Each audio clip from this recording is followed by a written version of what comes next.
way all the time, and honestly, man, I don't really know how to be a certain way all the time. You know, sometimes I'm tired. You know, when I walk out the house sometimes, man, you know, I'm just trying to function, man. Pat used to always tell me, my wife would say, breathe, let her talk. And I can hear her saying it in my head when I'm talking. Because, you know, like, it was really funny when we got together and we did your work on your logo with you and your wife, and then we had that quiet time. And Pat walks in arguing. I remember Angelique saying, y'all got a strange relationship. When she first met us years ago when y'all was young flowers, growing. And she comes in the door. Me and Pat had the same kind of conversations now that you and Angelique had. It was so much funny to see. When y'all looked at us talking, I was like, man, we sound like you and Angelique. Yep. Exactly. Yeah, it's kind of weird watching what relationships do to people. You know, that you have to build with this person. They're there for you all the time. So, you know, just learn how to be, you know, relaxed in every situation. That's a challenge on its own. Oh my God. Oh my goodness. You know, sometimes, you know, you don't expect, you know, you're gonna close your mouth.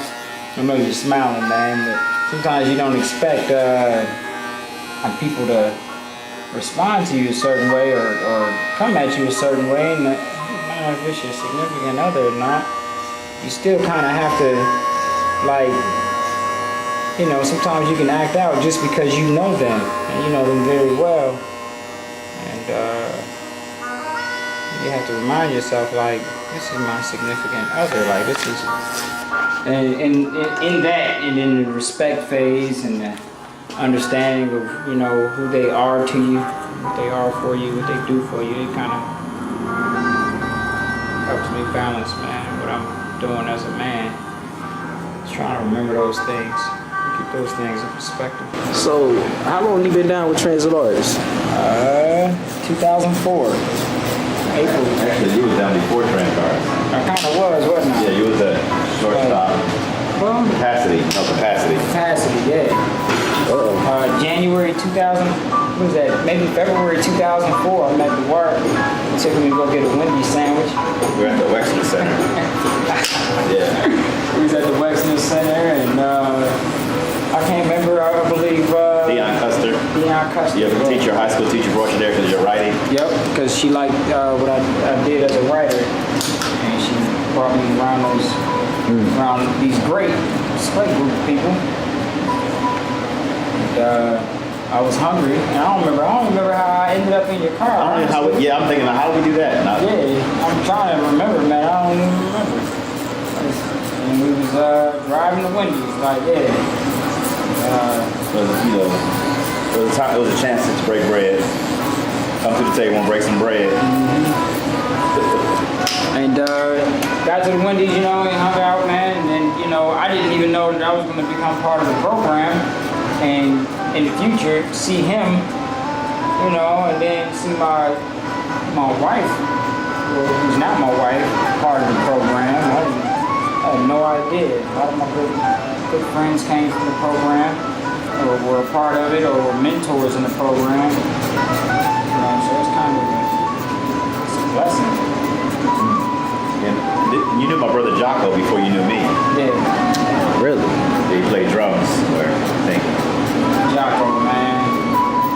Can't forget Jocko. I remember I was in this little production, man. They was trying to have me, you know, do my poem in a way that was kind of uncomfortable to me. They wanted me to do it, you know, with a guy in the background or a lady in the background playing the djembe, but, you know, I was young. I didn't know much about African culture, so I didn't know how to express it. I didn't want that back there, you know. And then his brother saw how uncomfortable I was, and he told me, he said, "Man, don't never let nobody make you do something you don't want to do, man. You know, you do what you want to do. You tell them, no, man, I don't want no drums.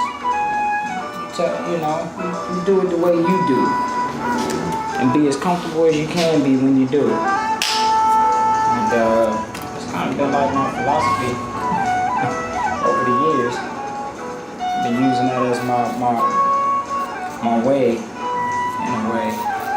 But it's awesome to have that connection because Duarte's like my best friend. You're my best friend, dude. Like one of them, you know. I have many best friends, but you're definitely one of them. It's crazy how small the world can be. You know, other crazy part about that is, I believe that was that the same year? I believe Jocko passed. Yeah. Like, Same year. same year. Yeah. Man. I know it's kind of funny how far we go back with so many real details of our lives. Nope. And like when he got BHB, Malik were all part of Lewis's celebrations at some places where they honored him as a man, and they were like fathers. So it's like we all kind of like had a hand in, you know, enjoying watching Lewis grow. So it's like we were all about, you know, from that standpoint. And then you just find the big sense of family that you really have when you look that way. We even learned to understand how people we didn't feel good about, how we learned how to find good in them. You know, and I don't want to really say names because that's not, you know what I mean, Lewis. But we both had somebody we were struggling with, and we both decided to let it go at the same time and found friendship in somebody we could have found a reason to just not be a friend to. And it helped us grow even more. Like, both of us. Yeah. It's crazy. I remember this. I was at College Barbershop. I remember talking about it, going outside, praying about it, sitting in the car, having conversations about different stuff, man, and learning and growing.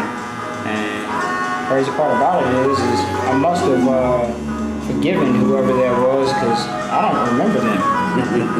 Honestly, I don't know. I know you don't. That's why it's not even worth mentioning names. So it's like when you watch somebody grow from somebody that was really irritant. I think Lewis, because he's such a focused individual, people don't know how to just move forward, and sometimes it creates, I don't know if the right word is jealousy, or it causes other people to feel uncomfortable because he aggressively pursues what he's feeling he's called to do, and he doesn't back down. And some people get threatened by that because they want to control him or want him to conform. And so I think like the Jocko thing, to hear you say that again, how he told you don't let nobody ever make you do what you're not comfortable with, you've kind of held to that. But yeah. Well, it's obvious that y'all both got a real close and in-depth relationship with each other, and y'all both respect each other, almost like a father and a son. So I guess I could say, as a father and a son, I would like to hear what you would say to this man, everything that he's done for you, why you love him, why you respect him, and whatever is inside of you, inside of your heart. I would like for you to say that to him right now. You trying to make me cry? I am. I'm trying to make. I want to cry too. I want to. It's the truth. I want to hear it. Duarte Brown has been the only dude in the world that I've ever called dad. Not even my own father. I've never been able to call anybody father, or dad, or anything like that because no one ever fit the description of that role for me, like you have, and I appreciate you, man. Like it is, our relationship has helped me grow, you know, and I like to say that our relationship has also helped you grow, you know. Exactly.